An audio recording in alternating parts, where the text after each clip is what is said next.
Rain fell in a steady curtain over the city, blurring the glittering lights of the skyline. Inside the marble-floored lobby of the five-star Clarendon Hotel, the air was warm, scented with lilies, and charged with a tension so thick it could be felt. Olivia Bennet stood there, her silk scarf clutched in her hand, her eyes fixed on the glass elevator as it descended. She looked elegant, but there was a stillness about her, a quiet strength that came from years of holding herself together when everything around her was falling apart. The elevator doors slid open with a soft chime, revealing Ethan Caldwell, her ex-husband, looking every inch the powerful billionaire he was. Tailored suit, polished shoes, that confident smile that had once made her believe in him. Beside him stood a younger woman in a crimson dress that clung to her like a second skin, Madison Reed, the Mistress. Madison's eyes lit with the satisfaction of someone who thought they had already won. She stepped forward, looping her arm through Ethan's and tilting her head in mock sympathy. "Oh, Olivia," she said, her voice sweet and poisonous at the same time. "You're still trying? You can't stop us. You never could." The words cut sharper than any blade. Not because they were true, they weren't, but because they were delivered with such smug certainty. The kind of certainty that came from thinking money and youth could erase loyalty, history, and love. Olivia didn't flinch. She didn't let the anger rise to her face. Instead, she simply smiled. A small, calm smile that made Madison's eyes flicker for the briefest second. It wasn't the smile of someone defeated. It was the smile of someone who knew something the other didn't. "Enjoy your evening," Olivia said softly, adjusting her scarf before walking past them. Her heels clicking against the marble. She didn't turn back. She didn't need to. But as she stepped outside into the rain, her mind was already turning, not toward the past, not toward what she had lost, but toward what was coming. Because Olivia Bennet had been underestimated before, and every time she had walked away with more than anyone thought possible. Tonight was no different. Across the street, parked discreetly under a row of trees, was a black sedan. Inside sat a man in a dark coat, watching her through the windshield. When their eyes met, he gave a single nod. It was the signal. The plan had already been set in motion weeks ago. Madison and Ethan thought they were in control, but in truth, they were already playing on Olivia's board. And Olivia always played to win. She slipped into the car without a word, the door closing behind her with a muted thud. The driver pulled away from the curb, blending into the wet streets, leaving behind the image of the woman they thought was powerless. But Madison's words still echoed in Olivia's ears, not as a wound, but as fuel. And in that moment, Olivia promised herself that Madison Reed would learn exactly what it meant to be stopped. The ride through the city was quiet except for the sound of rain against the windows. Olivia kept her gaze on the blurred streetlights, her mind replaying Madison's smirk. Every insult, every condescending glance from that woman had been filed away in Olivia's memory like pieces of evidence. Beside her, in the back seat, sat Marcus Hale, her attorney and one of the sharpest legal strategists in the state. He was the kind of man who rarely smiled, but always delivered results. "You sure you're ready for this?" Marcus asked, his voice low, almost swallowed by the hum of the car. Olivia turned her head slightly, her eyes calm but cold. "Madison thinks this is about Ethan's love. Ethan thinks it's about money. Neither of them realizes it's about control, and I'm taking it back." Marcus gave a slow nod. "Then it's time we start with the board vote." That night, Olivia wasn't going home. Instead, the car turned toward the headquarters of Caldwell Enterprises, the billion-dollar empire Ethan had built. Or rather, the empire Olivia had helped him build during the 15 years they were married. She had been there from the very first investment pitch, the sleepless nights, the risky deals. She knew every corner of that company. The divorce had stripped her of her title as co-owner, but not of her shares. And what Madison didn't know, what Ethan had forgotten, was that Olivia still had allies in the boardroom. As the sedan glided into the underground parking garage, Marcus handed her a slim leather folder. Inside were documents that could shift the balance of power in Caldwell Enterprises overnight. "Sign here," Marcus said, pointing to the page. "Once we file this, you'll have the right to call an emergency vote. Ethan won't see it coming." Olivia's pen hovered over the paper for just a moment before she signed with a steady hand. When they stepped out into the dimly lit garage, Olivia pulled her coat tighter against the chill. She thought back to the early days, when Ethan had been just a man with ambition, and she had believed in him without question. Back then, they had made decisions together. Now, he made them with Madison.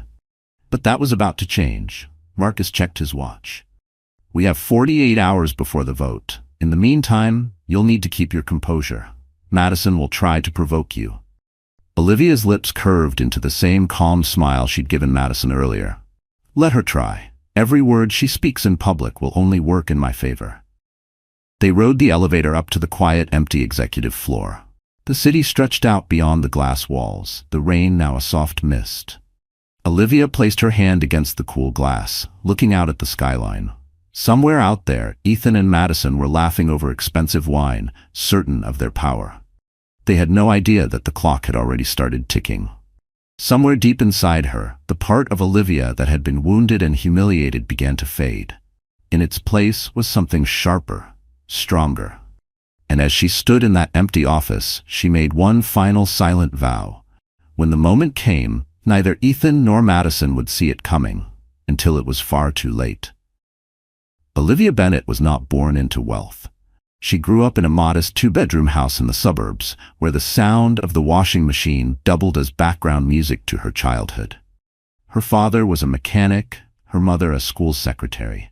Money was always counted twice before it was spent, and luxuries were rare. But what Olivia lacked in resources, she made up for in determination. From a young age, she understood the value of persistence. She worked part-time at the local library through high school, saving every dollar for college. Her grades earned her a scholarship, and her relentless work ethic earned her respect from professors who saw in her something rare: grit. It was during her second year at university that she met Ethan Caldwell. He wasn't a billionaire then, just a young man with big ideas and the kind of charm that made people want to believe in him. He was studying finance, she was majoring in business administration. They met in the campus coffee shop, both buried in textbooks. Ethan had leaned over with that easy smile. "Do you believe in partnerships?" he asked. She laughed, thinking it was a pickup line. She didn't know that question would define the next 15 years of her life. They married 3 years later, pooling their limited resources to start Caldwell Enterprises. In the beginning, it was nothing but a cramped office space above a printing shop, a second-hand desk, and 2 laptops.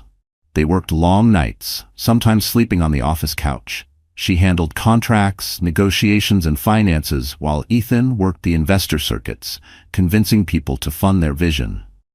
Olivia never cared about the spotlight. She was the backbone, the strategist, the planner, the one who saw the roadblocks before they appeared. When Caldwell Enterprises finally broke into the high-end real estate market, Ethan's face was the one in magazines, but Olivia's fingerprints were on every deal. Her role in the company was never just as the wife. She was the partner, and for a long time, they were unstoppable. But success changes people. It started with small things. Ethan coming home later, business trips that didn't quite add up, the scent of unfamiliar perfume on his suits. Olivia didn't want to believe it. She told herself it was stress, that the man she had built everything with couldn't betray her. But then came Madison Reed. Younger, flashier, the type of woman who turned heads when she walked into a room. Madison had been hired as a marketing consultant for one of Caldwell's high-profile projects. Within months, rumors began. By the time Olivia confronted Ethan, the truth was undeniable. The divorce was swift, public, and brutal. Ethan leveraged his influence to paint Olivia as bitter and controlling. Madison played the supportive, misunderstood partner. Olivia, unwilling to drag their personal life through the mud, stayed silent. Silence cost her. She lost her role in the company. Her friends in their social circle chose sides, and most didn't choose hers. But she kept her shares. And she kept her composure. Because while they thought they had erased her from the picture, Olivia was quietly redrawing the frame. And now, years later, they were about to see the full picture she'd been painting all along. After the divorce, Olivia moved into a smaller apartment on the quieter side of the city. It was nothing like the penthouse she had once called home, but it had something more valuable: peace. For the first few months, she kept to herself. She cooked simple meals, took long walks in the park, and rediscovered what it felt like to breathe without the weight of Ethan's shadow. But peace did not erase the sting of betrayal, nor did it silence the whispers in her social circles. Every gala she wasn't invited to, every charity event where Madison stood proudly on Ethan's arm, was a reminder of how far she had been pushed out. And yet, Olivia didn't fight for her old place. She didn't need to, because she knew she wasn't done. While Madison was busy posting curated photos of luxury trips and dinners, Olivia was meeting quietly with industry players Ethan had long ignored: up-and-coming developers, sustainable housing advocates, tech-driven property firms. She invested in ideas Ethan would have dismissed as too small or too risky. Her approach was different now. She wasn't building an empire for someone else's name. She was building her own. And slowly, without fanfare, her investments began to pay off. A small housing project in Portland won a national sustainability award. A tech startup she backed was acquired by a major corporation. These were not headlines Ethan or Madison followed, but they were laying the groundwork for something bigger. Still, every time Olivia crossed paths with Madison in public, the younger woman's smile carried the same unspoken message: "You lost. I won." Olivia would only nod politely, letting Madison believe whatever she wanted. She had learned something important in her years beside Ethan. True power isn't loud. It doesn't need to be announced. It moves quietly, shaping outcomes before anyone realizes it's there. That's why, when Marcus Hale approached her with the opportunity to leverage her remaining shares in Caldwell Enterprises, she didn't hesitate. She had stayed in the shadows long enough. The night she signed those papers in the underground garage, she wasn't just preparing for a boardroom vote. She was setting the stage for her return, not as Ethan's ex-wife, not as the woman scorned, but as the woman who would decide the company's future. In her mind, she could already see the moment. Madison's confident expression cracking, Ethan's voice losing its edge, the board turning their attention toward her. But Olivia knew better than to rush. Revenge, if it was to be satisfying, had to be done with precision. And she had the patience for it. So she waited. She planned. She watched. And with every passing day, she felt the tide shifting, the balance of power inching back into her hands. What Ethan and Madison didn't know was that the first move had already been made, and the next would change everything. Caldwell Enterprises was more than just a corporation. It was a fortress of glass and steel, 25 stories high, with panoramic views of the city. The top floors were reserved for executives, while the lower levels buzzed with designers, analysts, and brokers. It was here, in this gleaming tower, that fortunes were made and destroyed with the flick of a pen.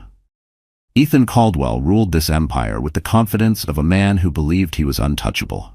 Madison, now officially his fiancée, had slipped seamlessly into the role of future Mrs. Caldwell, showing up at board luncheons and charity auctions as though she had always belonged. She knew how to charm investors, but her real skill was in playing the part of Ethan's greatest supporter. What neither of them expected was for Olivia to walk back into this building. Her first visit after the divorce was quiet, almost too quiet. She arrived without warning, her steps deliberate, her expression unreadable. Employees who had once worked under her stopped in mid-sentence as she passed, some avoiding her gaze, others offering small nods of respect. Olivia noticed everything: the subtle changes in the decor, the new faces in the finance department, the way Madison's portrait now hung in the charity wing where Olivia's had once been. It stung, but it also fueled her. She wasn't here to reminisce. She was here to take stock. Marcus had advised her to treat Caldwell Enterprises like a chessboard. Every executive, every project, every department head was a piece. Some were loyal to Ethan, but some remembered the days when Olivia was the one ensuring their bonuses were paid on time and their families had health insurance. Those were the pieces she would move first.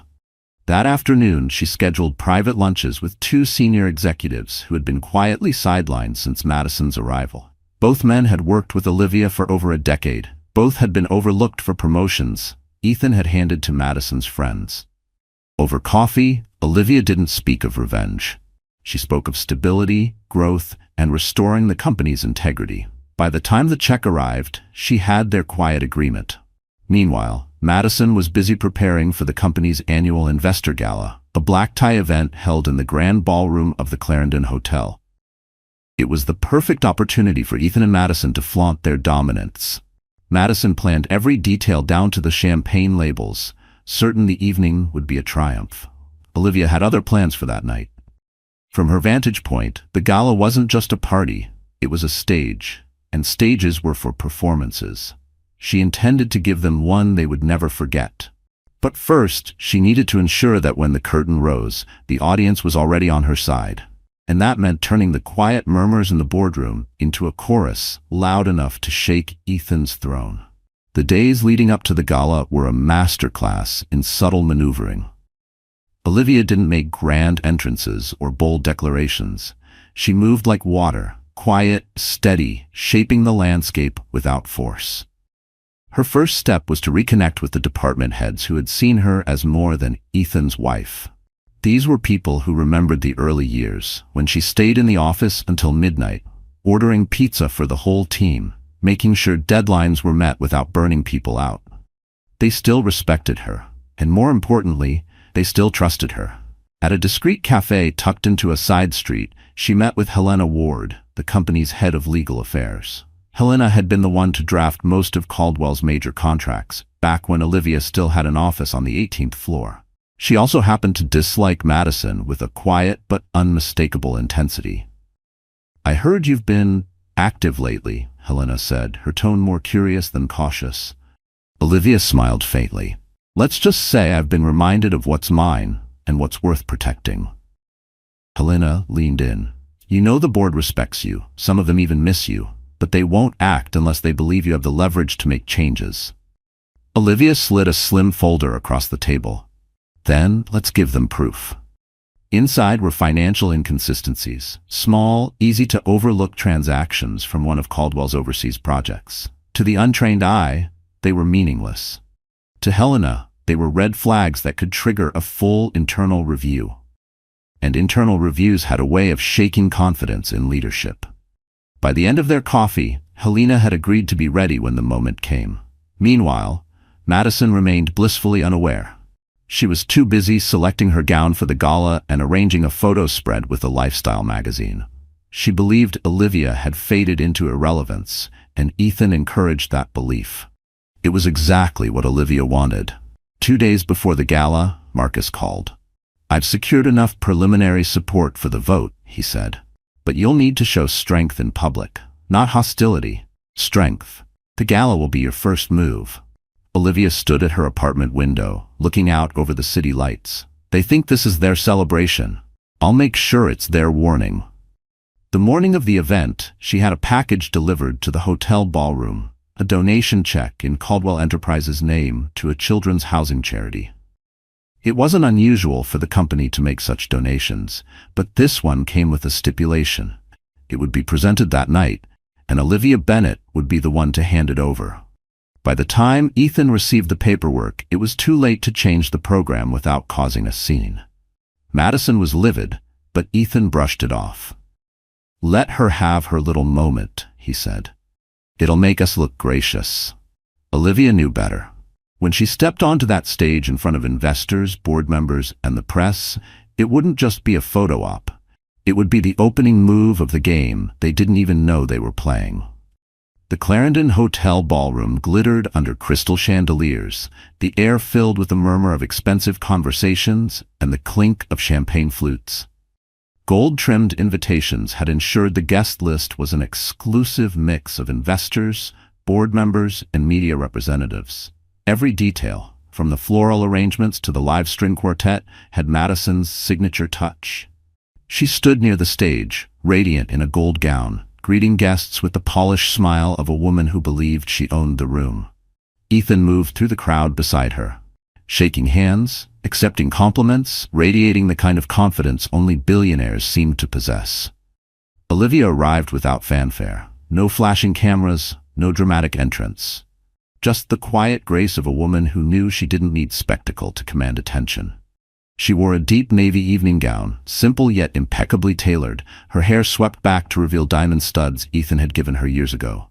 The symbolism was deliberate. Heads began to turn. Conversations paused. Those who recognized her exchanged quick whispers. Madison's smile faltered for a fraction of a second before returning to its rehearsed warmth. "Olivia," Madison said smoothly when their eyes met. "What a surprise." Olivia returned the smile with polite warmth. "I was invited, and I'm here for a good cause." Ethan stepped in, his voice low but sharp. "Don't make a scene tonight." Her eyes softened, almost amused. "I wouldn't dream of it." When the evening's program began, the Master of Ceremonies announced the presentation of a significant donation to the Children's Housing Initiative.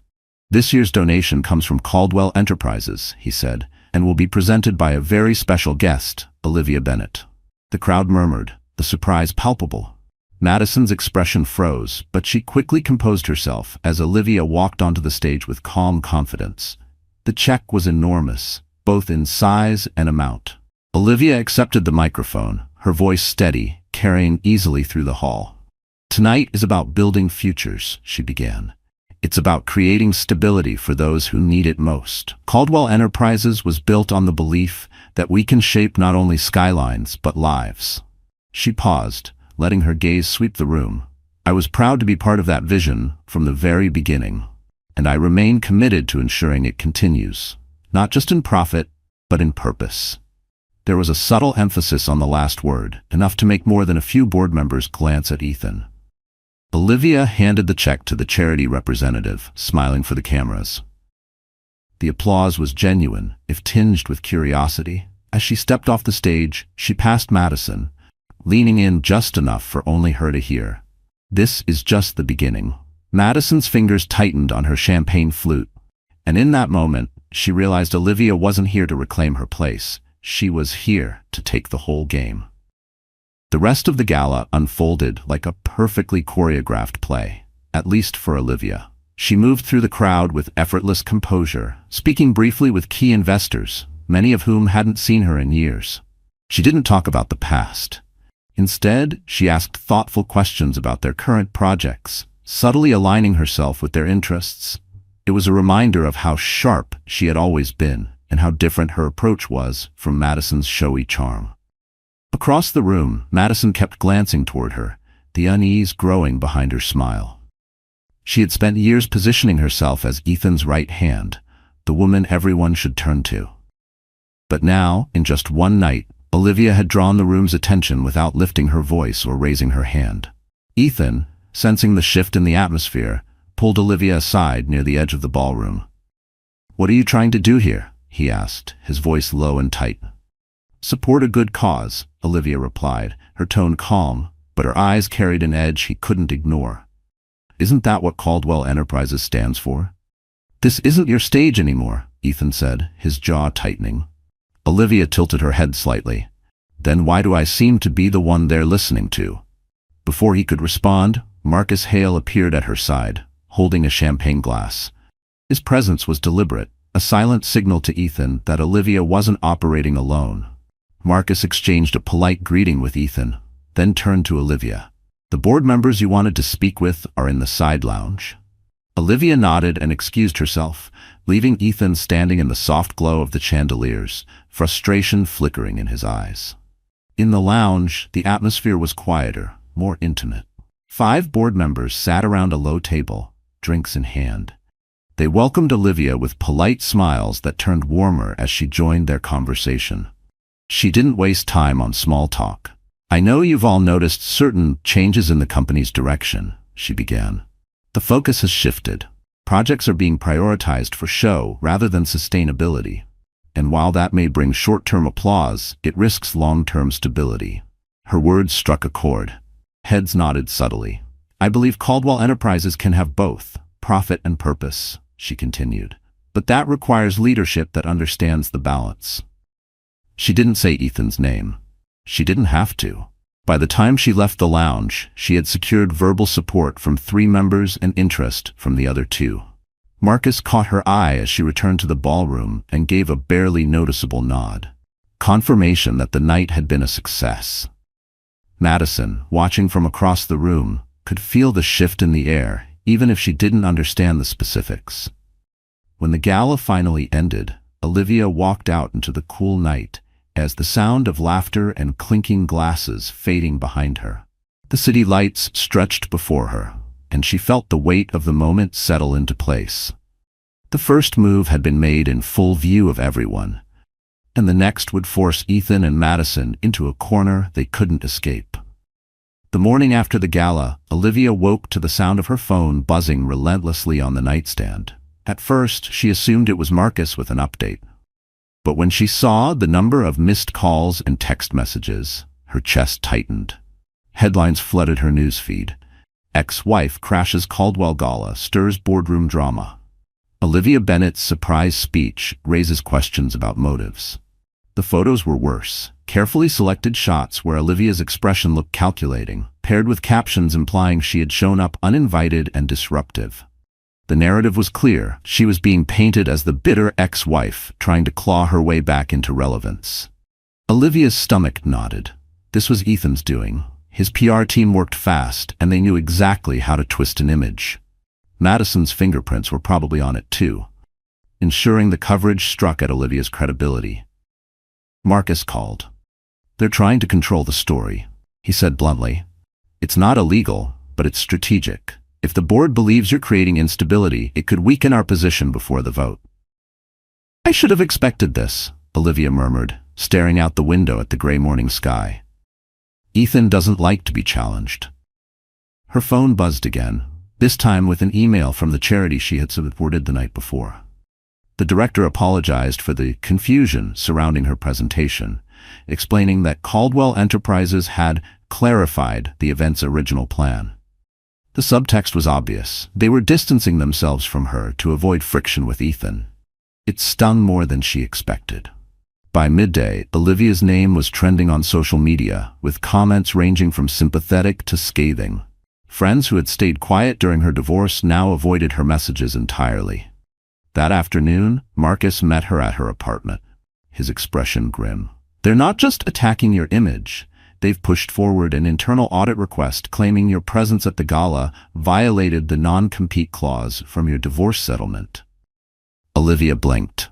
"That clause doesn't apply to charitable events." Marcus's mouth tightened. "They're betting you'll waste energy defending yourself instead of preparing for the vote." It was a clever move, and for the first time in years, Olivia felt the familiar weight of doubt pressing against her chest. She had been so careful, so deliberate, and yet Ethan and Madison had managed to put her on the defensive overnight. She spent the evening pacing her living room, replaying every moment of the gala in her head. Had she been too bold? Too obvious? The thought that maybe she had miscalculated gnawed at her. By midnight, she was sitting in the dark with a glass of wine, the city lights casting long shadows across the room. The silence felt heavier than usual, and for the first time since this began, Olivia wondered if she had underestimated just how far Ethan and Madison were willing to go to keep her out. Sleep didn't come. When it finally did, it was shallow and full of noise. Camera shutters, whispers, a cold ballroom with too many eyes. By morning, Olivia felt older than she had in years. She made coffee and stood at the window, watching buses breathe steam on the street. For a moment, she wished she could be invisible again, the way she had been in the small apartment right after the divorce. Quiet, unremarkable, unseen. Her phone rang. It was Helena Ward. "You should come in," Helena said.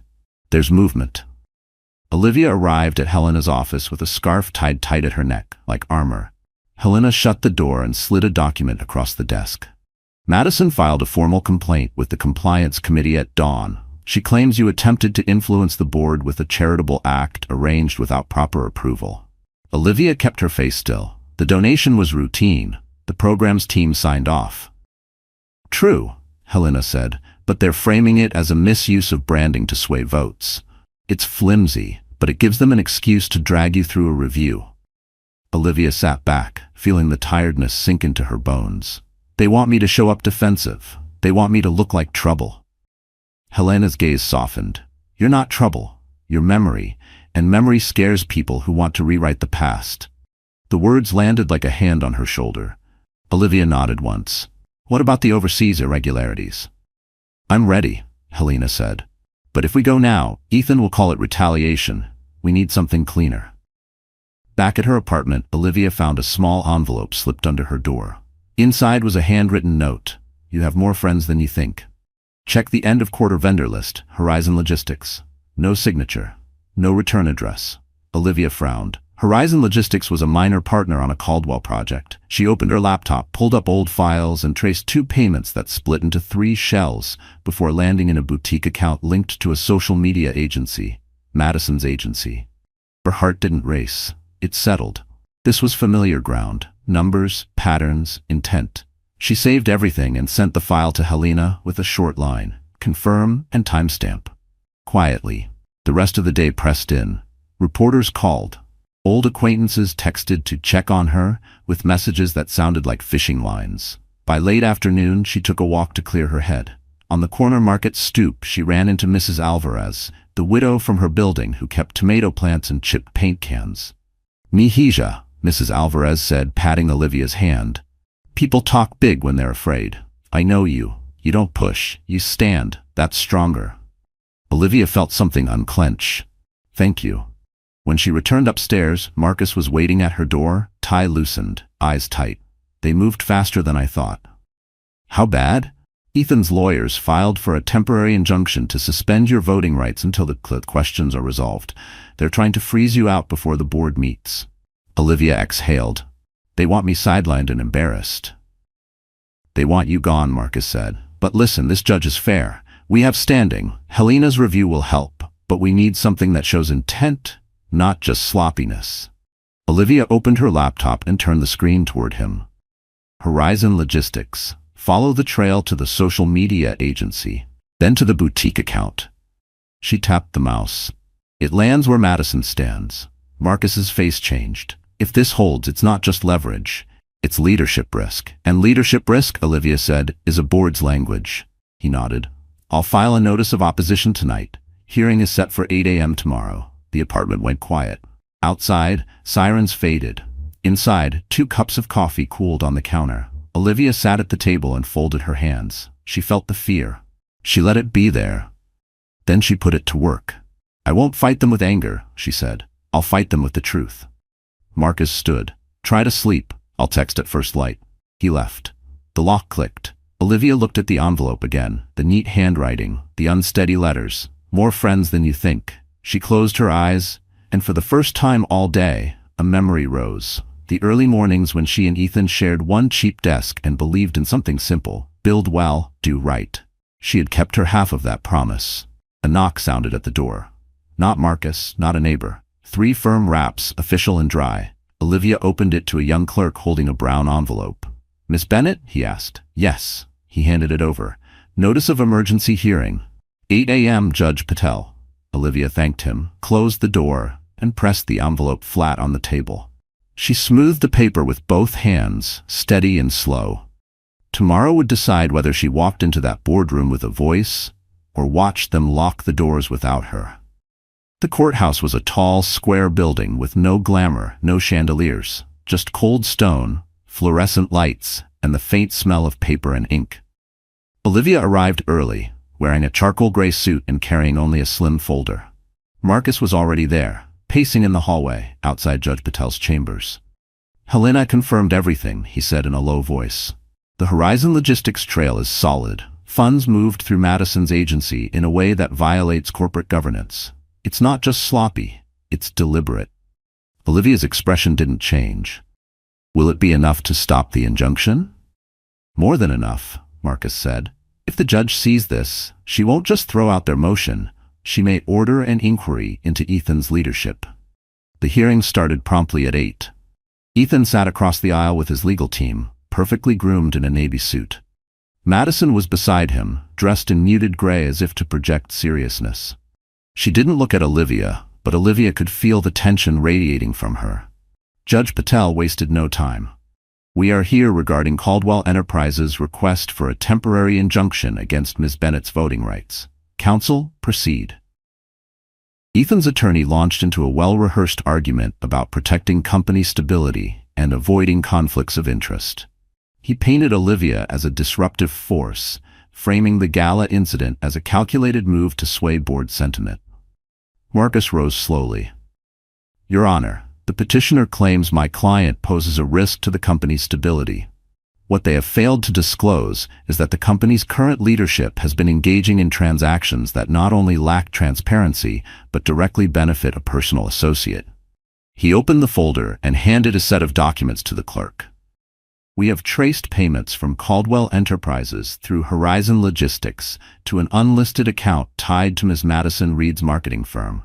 These funds were reallocated from a housing development budget without proper board approval.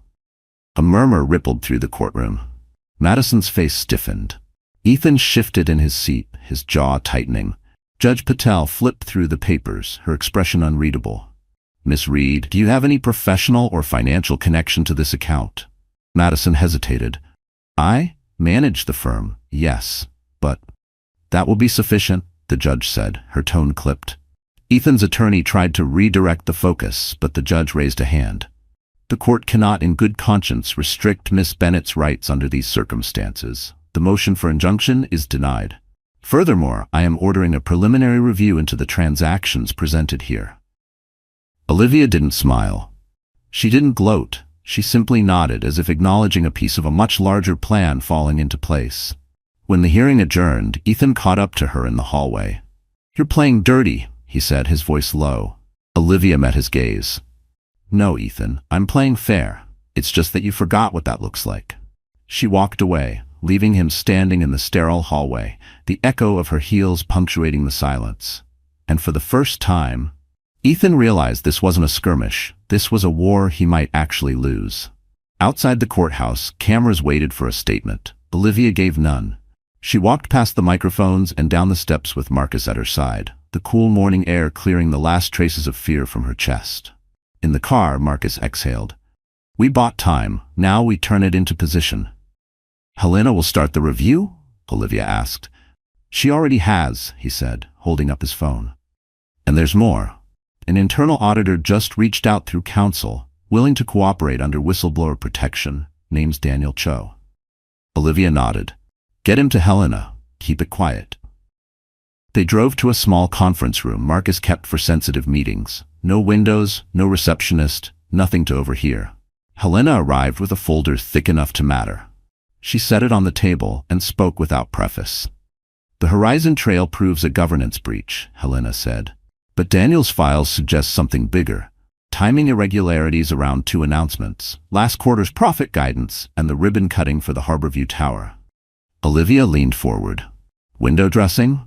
Worse, Helena said. A pull forward of pre-sales and a side agreement promising marketing bonuses if certain influencers posted targeted content. The funds routed through Madison's firm. It juiced optics before the gala. Marcus turned a page, reading fast. If the review confirms this, it undermines investor trust. The board can't ignore it. They'll try, that Helena replied, unless you give them a safer landing than Ethan. Olivia looked down at her hands, remembering those first months above the printing shop. The cheap desk, the shared thermos of coffee, the rules they swore they'd keep. Build well. Do right. She raised her eyes. I'll give them a landing. From her bag she took a flat, weathered envelope, tan paper, a blue ink signature fading at the edges. This has been in my safe for 12 years, she said. Founder's resolution, executed when we took our first institutional check. Ethan insisted on control. I insisted on a safeguard. Marcus scanned, then stopped. A leadership continuity clause, triggered by a formal review for conflict of interest. He read again, slower. Upon trigger, either founder may nominate an interim chair, subject to a simple majority at a special meeting. Helena's eyebrows rose. You can force a vote on the chair. I can nominate a stabilizing choice, Olivia said. Someone the board trusts more than Ethan, and far more than Madison. Who? Marcus asked. Olivia's answer was ready. Agnes Whitmore. Helena sat back, impressed. Agnes was the eldest board member, a first-round investor with a reputation for fairness and a long memory of who had kept promises when the company was small. She also disliked spectacle. Agnes will accept if it protects the company, Olivia said. And it will. The plan unfolded quickly. Marcus drafted the notice for a special meeting. Helena queued the documentation to the board's secure portal, time-stamped and clean. Olivia wrote a short letter, calm, respectful, focused on stewardship, not revenge. No accusations, just the clause, the nomination, the path forward. By late afternoon, the first tremor reached Ethan. He called. Olivia let it go to voicemail. He texted, "We can settle this privately." She set the phone face down and signed the notice. At 6, she met Agnes at a quiet tea room on Birch Street, far from the kind of places that end up tagged on social media. Agnes arrived with a cane and clear eyes. "I won't be used for theatrics," Agnes said without greeting. "You won't be," Olivia replied. "You'll be used for steadiness." They spoke for 20 minutes. Olivia outlined the clause, the court ruling, the review. She didn't embellish. Agnes listened, then nodded once. "If the company is under a cloud, it needs shade, not lightning. I'll allow my name." Olivia stood, gratitude warm and simple. "Thank you." Back in the car, Marcus's phone lit. "Board portal shows your notice delivered," he said. "Meeting set for 48 hours. Ethan is furious. Madison's PR is spinning, but the market's already whispering." Olivia watched the city slide past. Bus stops, grocery lines, windows lit with small lives that had nothing to do with empires. She felt steady, like stone set right in the river. When they reached her building, she stepped out into the cool evening and checked her messages. One new text, an unknown number, "More friends than you think." Check Harborview change orders, Suite PH2, personal finishes, not billed to personal, no signature. She forwarded it to Helena. She hung her coat, boiled water, and stood at the counter while steam rose from the kettle. The apartment was quiet again, but not heavy. A different quiet, the kind that comes just before a door opens. She poured tea, took a slow breath, and looked at the letter she'd sent, the clause she'd kept, the line she'd drawn. In 48 hours, the board would sit, the clause would stand, and Olivia Bennett would walk in with a single nomination that could remove Ethan's power in one vote. 48 hours could feel like a lifetime or a blink, depending on how you use them. Olivia used every minute with precision. The morning after serving the notice, she met with a stylist recommended by Helena. The woman was efficient, discreet, and understood instantly what Olivia needed. Not glamour, Olivia told her. Authority, respect, strength. By noon, her wardrobe had shifted from soft tones and understated cuts to tailored lines and deeper colors. Charcoal, navy, and forest green replaced beige and cream. A structured blazer replaced the cardigans she'd worn in quieter days.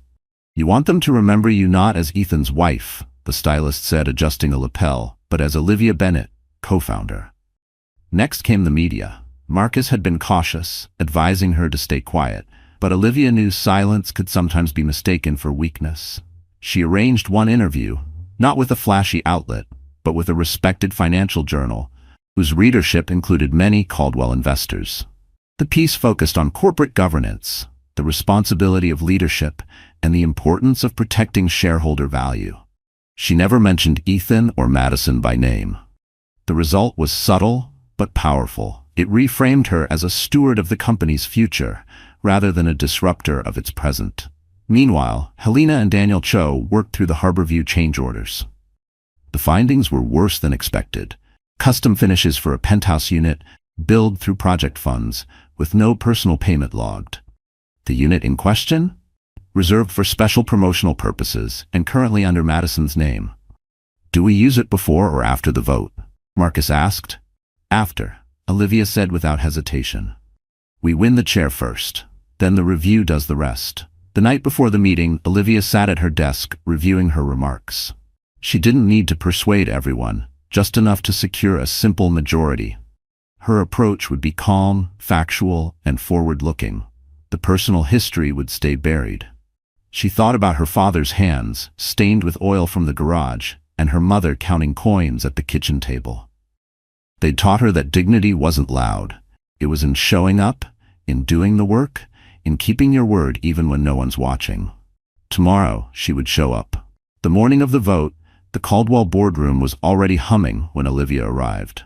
She walked in wearing a deep navy sheath dress under a fitted blazer, her hair swept into a low chignon, a single silver brooch on her lapel.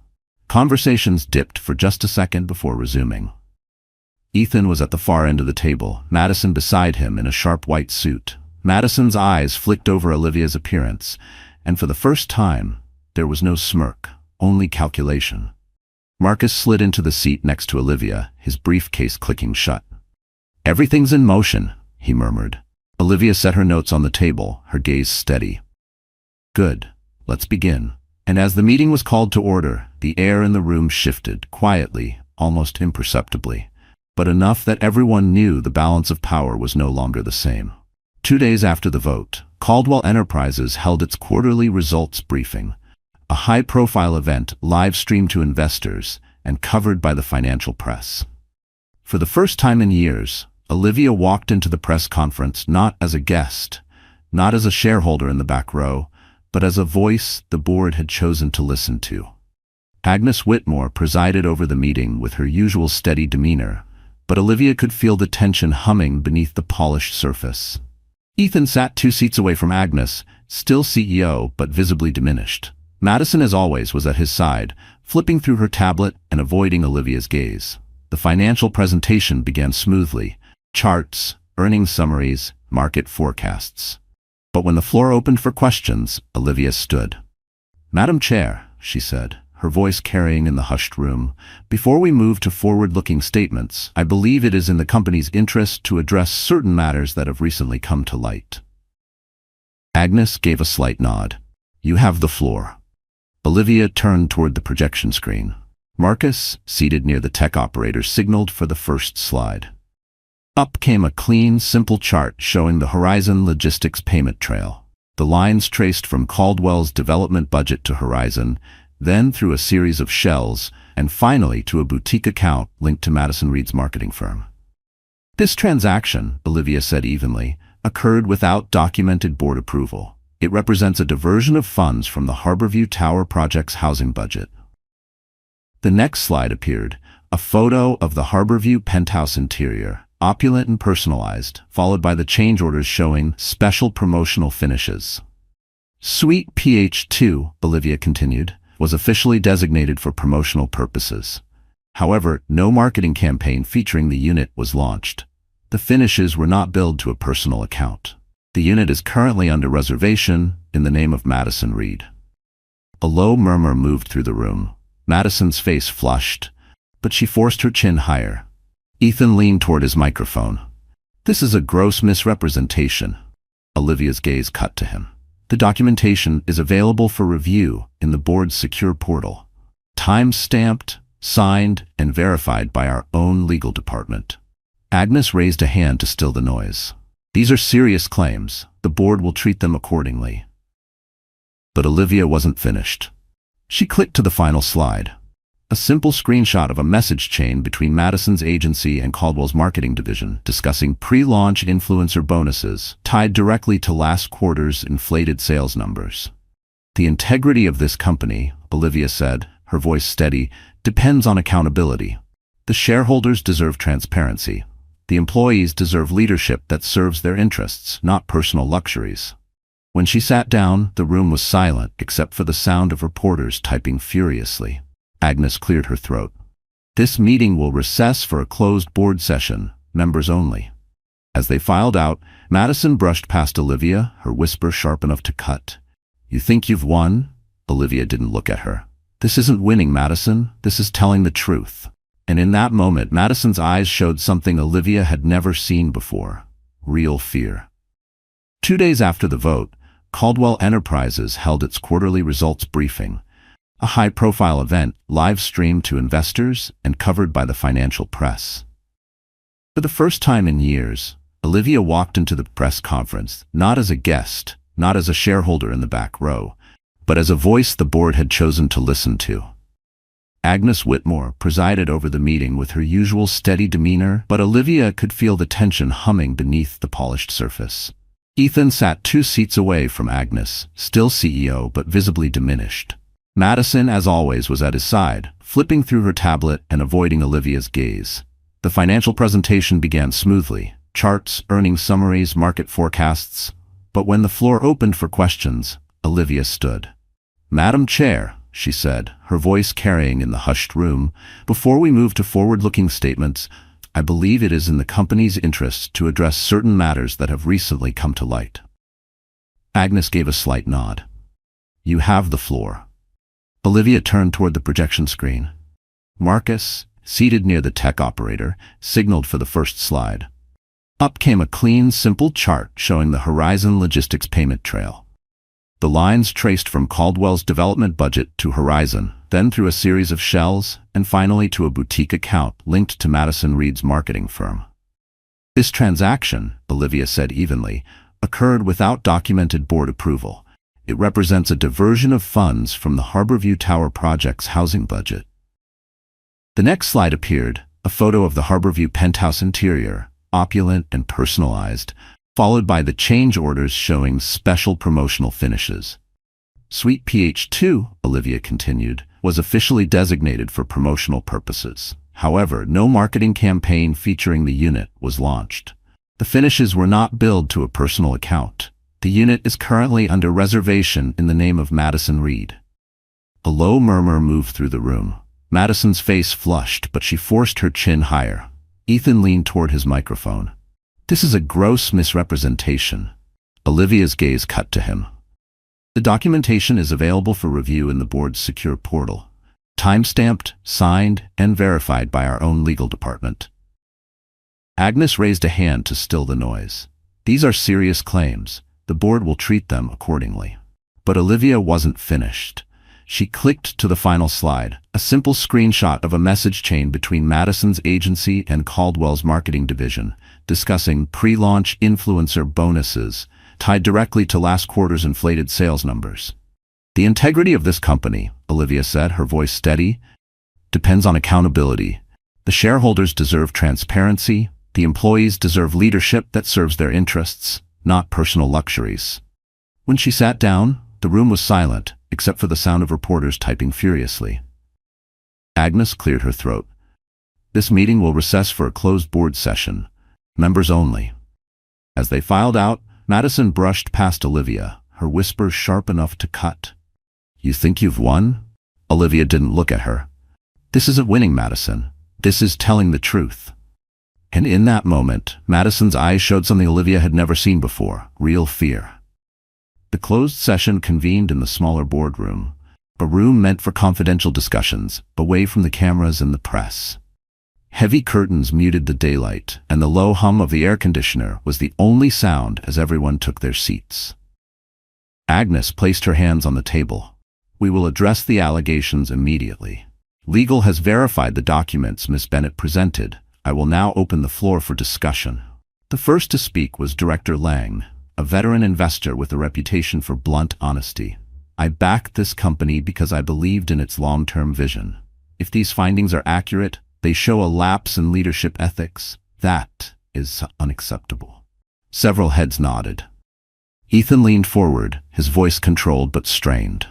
"I have led this company to record growth. We are in the middle of expansion. This is not the time for—" "This is exactly the time," Agnes cut in. "When the integrity of leadership is questioned, hesitation only deepens the damage." Madison shifted in her chair, crossing her legs. "These accusations are being weaponized for personal reasons."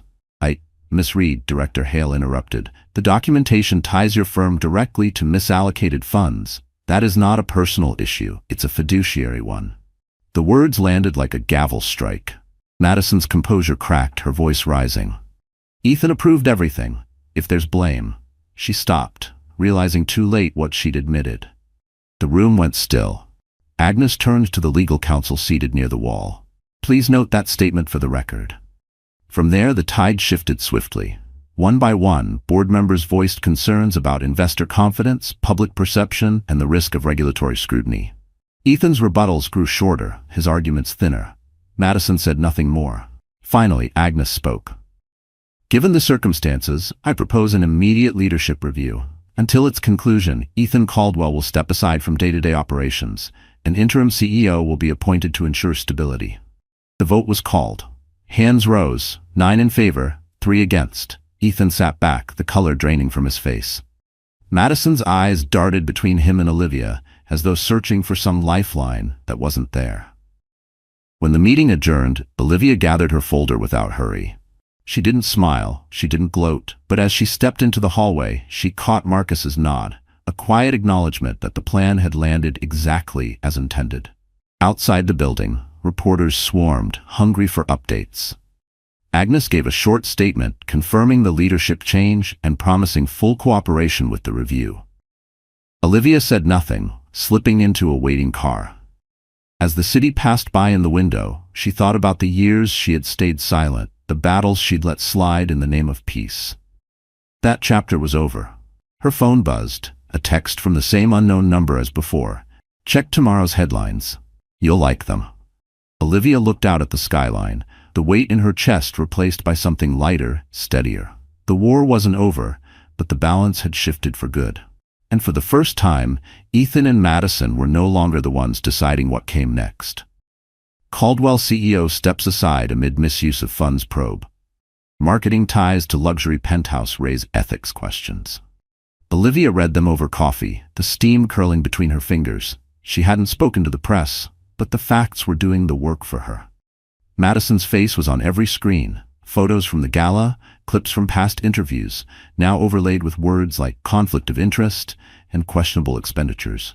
Ethan's image was different, serious, tight-lipped, a man suddenly aware that the empire he had built could slip away in silence, without even the courtesy of a fight he could win. Agnes called mid-morning. "The interim CEO will be Daniel Cho. The board trusts him and frankly he owes you his job." "I didn't do this for a favor," Olivia replied. "I know. That's why it worked," Agnes said. "You'll be glad to know the review will be public. It's going to clear more than your name. It's going to remind people whose vision built this place." By afternoon, Helena had sent over a draft statement for Olivia to approve. It was simple, direct, and focused on the company's future. No personal digs, no lingering bitterness, just a call for integrity and stability. Olivia signed it without changes. That evening, she returned to the Clarendon Hotel, not for a gala this time, but for a small dinner with allies who had stood with her through the board fight. The restaurant was quiet, lit by warm amber lamps. Marcus was there, Helena, and even Agnes, her cane resting against the table leg. "To principles," Marcus toasted. "To persistence," Helena added. Olivia lifted her glass. "To building something worth keeping." After dinner, she lingered outside the hotel, the same marble steps where Madison had once told her, "You can't stop us." The rain had stopped, but the pavement still glistened under the streetlights. She remembered that moment vividly, the calm smile she'd worn, the certainty in Madison's eyes. Now the certainty was hers. A black sedan slowed at the curb. Inside, she saw Ethan in the back seat. The window rolled down halfway. "Enjoying yourself?" he asked. "This isn't enjoyment, Ethan," she said. "It's relief." His jaw worked as if he wanted to argue, but no words came. The window rolled up, and the sedan pulled away. Olivia turned toward the street, her reflection catching in the glass doors.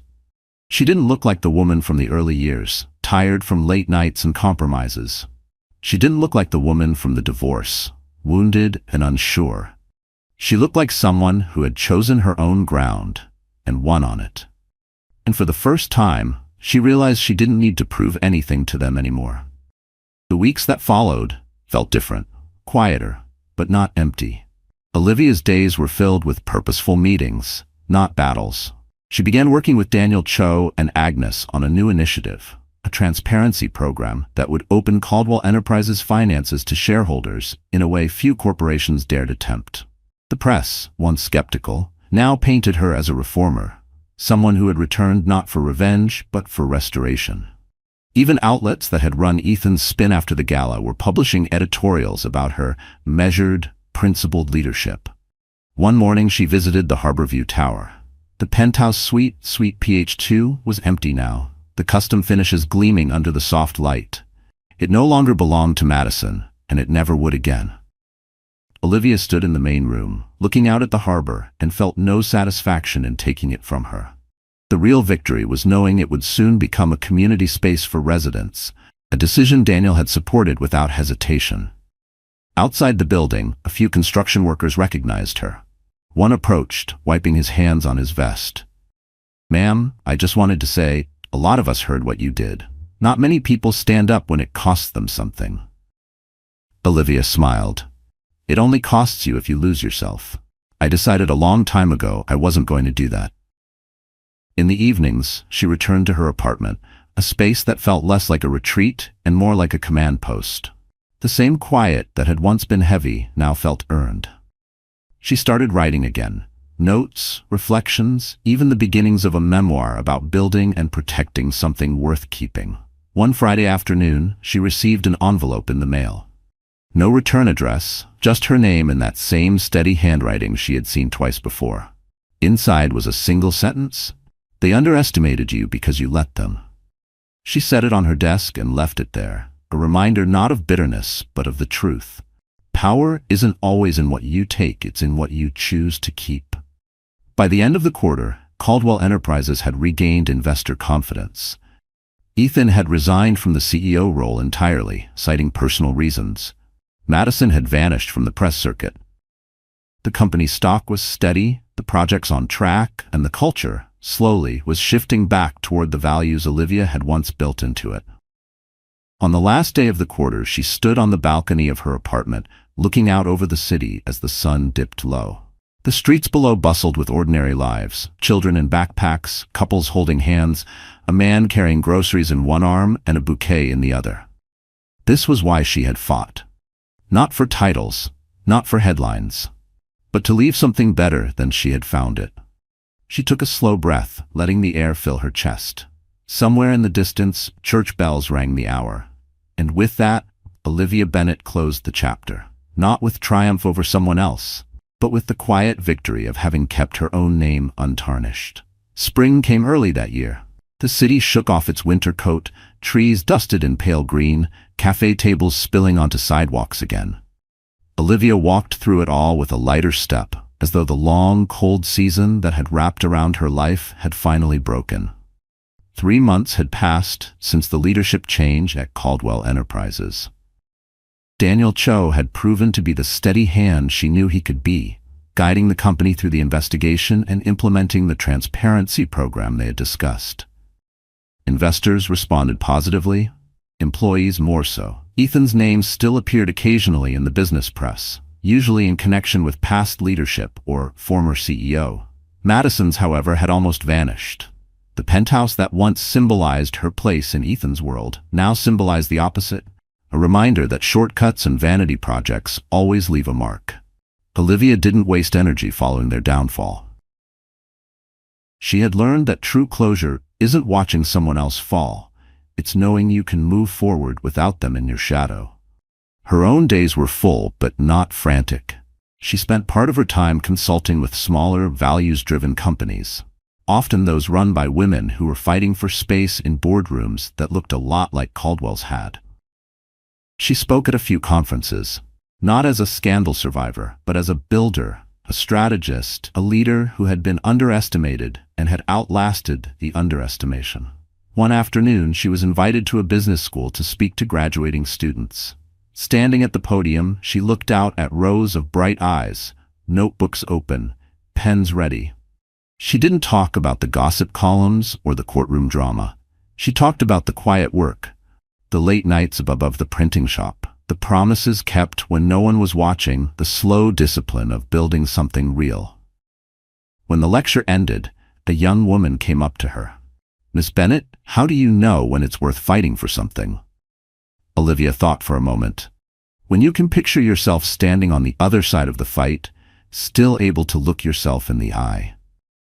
Walking back to her car that day, she realized she had just described her own journey without meaning to. Later that week, she visited her parents' graves, bringing fresh flowers. She sat on the cool stone bench between them, telling them quietly about the company, the changes, and how the name Bennett now stood for more than survival. It stood for stewardship. She liked to think they'd understand. As the sun dipped behind the trees, she lingered, not in sadness, but in a kind of still joy. For the first time in years, there was no unfinished business tugging at her. The fight was done, and she had walked away with her dignity intact. On a soft Sunday morning, Olivia sat by her apartment window with a notebook open, the city humming gently below. She had been writing more these days, not corporate reports or strategy memos, but personal reflections. The act of putting words on paper grounded her, a reminder that the story she had lived through was hers to shape, not theirs to define. One page was a simple list titled "What Was Worth It." It wasn't about victories over Ethan or Madison, it was about the moments that had restored her. The first board meeting where she spoke without hesitation. The Harborview penthouse keys being handed over for community use. The thank you note from a young project manager who said she felt safer speaking up after watching Olivia do the same. The list was longer than she expected. She closed the notebook with a small smile. That afternoon, she took a walk through the harbor district. It had been years since she could do that without feeling the weight of the Harborview Tower looming over her. Today, she stepped inside without an invitation. The lobby smelled faintly of polished wood and fresh flowers. A receptionist recognized her and offered a tour of the new community space. Children's laughter echoed in the converted lounge, where the penthouse's custom finishes still gleamed, now serving as a gathering place for residents. A mural painted by local artists covered one wall, bright blues and golds swirling into the outline of a city skyline. Olivia traced the mural's edge with her eyes, feeling a quiet pride. Not the sharp thrill of a win, but the deep settled satisfaction of seeing something broken made whole again. On her way out, she passed a newsstand.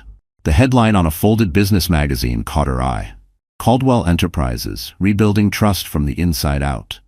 Inside, the article credited Agnes Daniel and shareholder advocate Olivia Bennett for leading the transformation. She bought the copy, not as a trophy, but as a keepsake. Back at her apartment, she placed the magazine next to the anonymous notes she had kept, the ones that had led her to the evidence she needed. She still didn't know who had sent them, and maybe she never would. It didn't matter. Sometimes allies came in the form of quiet hands nudging you forward when the road was steep. That evening, she stood on her balcony as the sun burned the horizon gold. The city was alive beneath her, endless stories unfolding in windows and streets. She thought of all the people she'd met who carried their own private battles. Some they'd win, some they wouldn't. She knew now that survival wasn't the measure, integrity was. Holding to it when it cost you something, protecting it when it would be easier to let it go. Olivia took one last sip of tea, set the cup down, and breathed in the evening air. The chapter was over.